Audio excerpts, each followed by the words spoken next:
I am going to share with you something that has been a big help to me.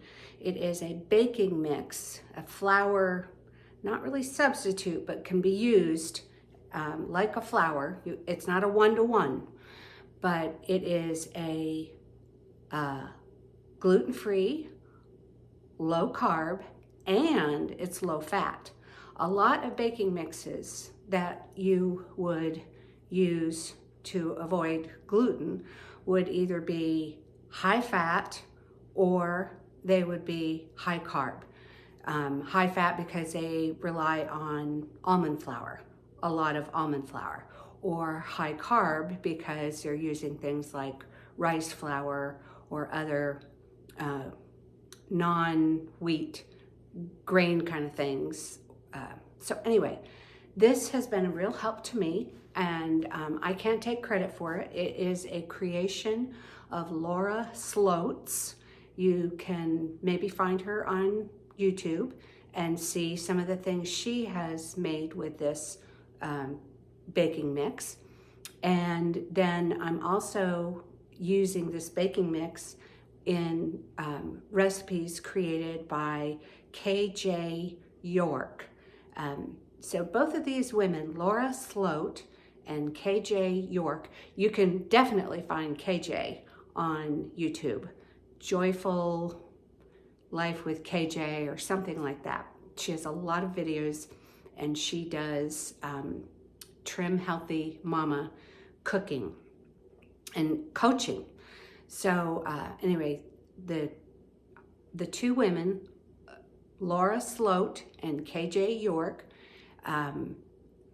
have been helpful to me, and I'm sharing their resources with you. There will be lots of links in the description box of this video so you can find things that I'm referring to.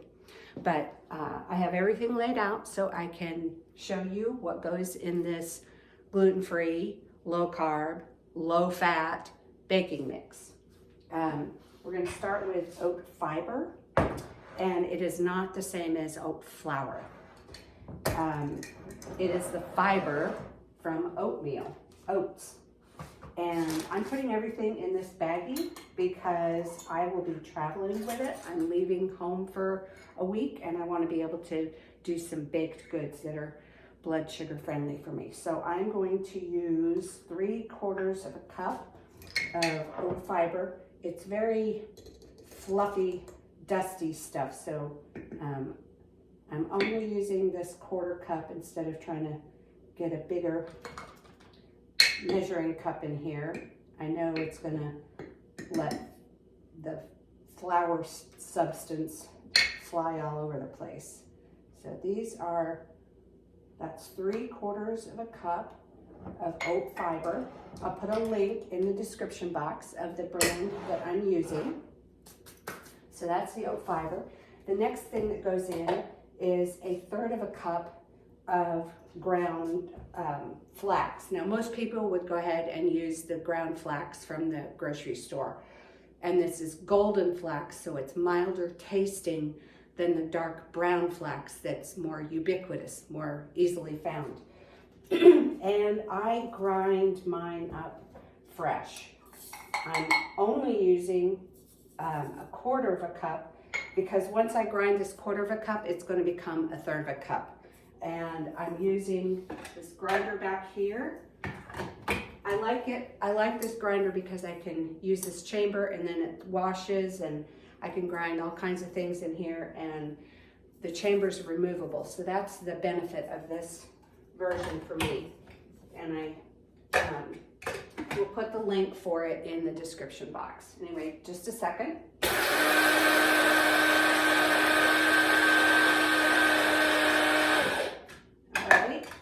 So that is ground up, and just to prove my point that 1/4 of a cup of whole flax seeds grinds up to 1/3 of a cup of ground, I will measure it out. Take the extra time to do that on this video. Try not to spill a lot because I don't like to have to clean up a lot. So Actually, it's a little bit more. I'm going to go ahead and spill, so I'll show you that there is an overflow. Okay, so there is an overflow. 1/4 of a cup of whole golden flax seed grinds up into more than 1/3 of a cup of ground. And I'll just brush, let's see, I'll brush this back into the container.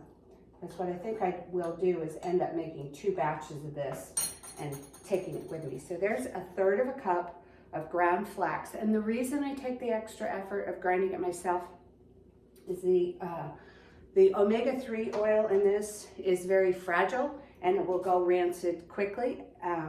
And I want the health benefits of it to be as fresh as possible. So once I make up this mix, I usually put it in the freezer. I'm not going to do a double batch in front of you. I'll run that through afterwards. So I'm just setting ingredients aside as I use them. Put that back there. And then the next thing I need is 1/3 of a cup of psyllium husk flakes. I got this at Sprouts, but it's easy to find online on Amazon. So there's 1/3 of a cup of that. And then I need I need 1/4 cup of almond flour. Now, I keep almond flour in a container in the freezer, but I brought out the bag that I use. This is Bob's Red Mill, non-GMO, superfine almond flour. And I'll put a link for that in the description box.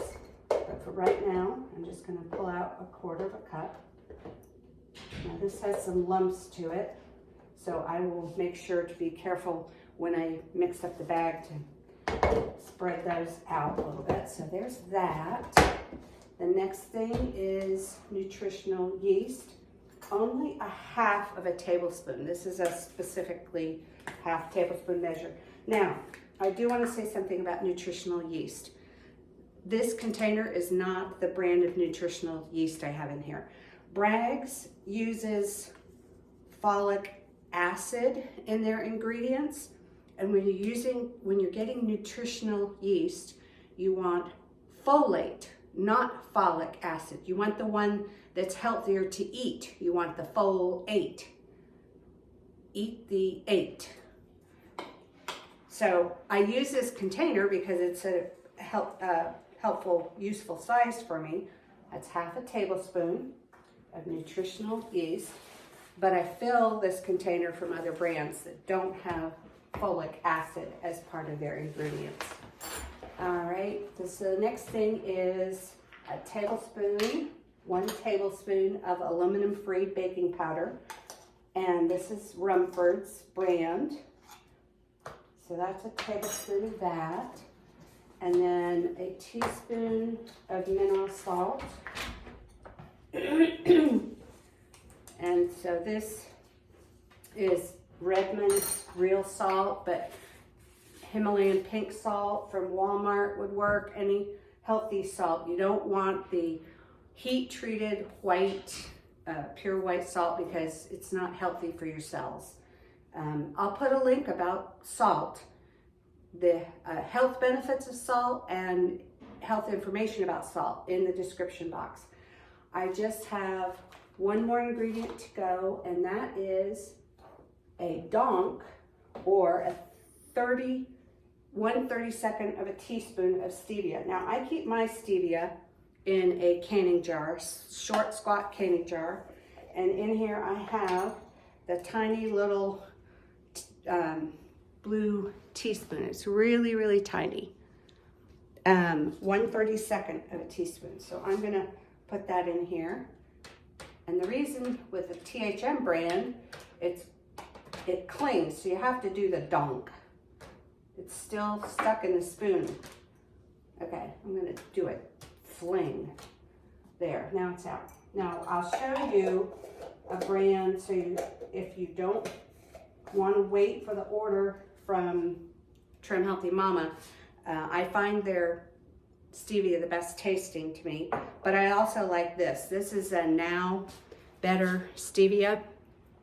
I did a taste test with a group of women, and this was one of the winners in the taste test, along with the stevia, the Trim Healthy Mama stevia. And this one comes with a little dunk spoon in it. So I could have done that. Now this is much more powdery, and I don't have to flick it out of the spoon. It just falls out.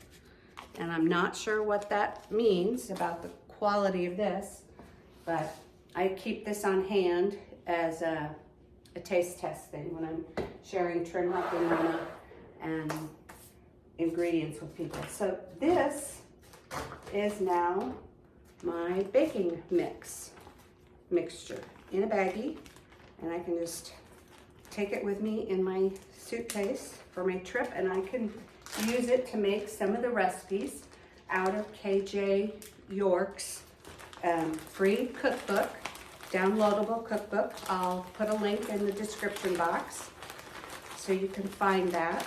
I plan on making some, I think I'm gonna make monkey bread with it, or maybe some cinnamon rolls with it.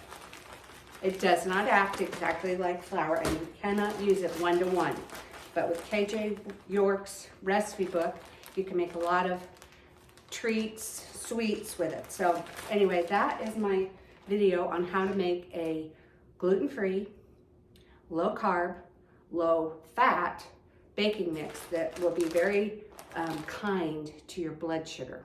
And our blood sugar is important.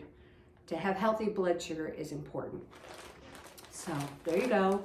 That's my demo for you. And the description box will be loaded with information for you to follow up and learn more things about Trim Healthy Mama, about the ingredients, about salt, the health benefits of salt, KJ's cookbook link, Laura Sloat's, maybe I'll just link her videos in there that she specifically is using her own homemade baking mix.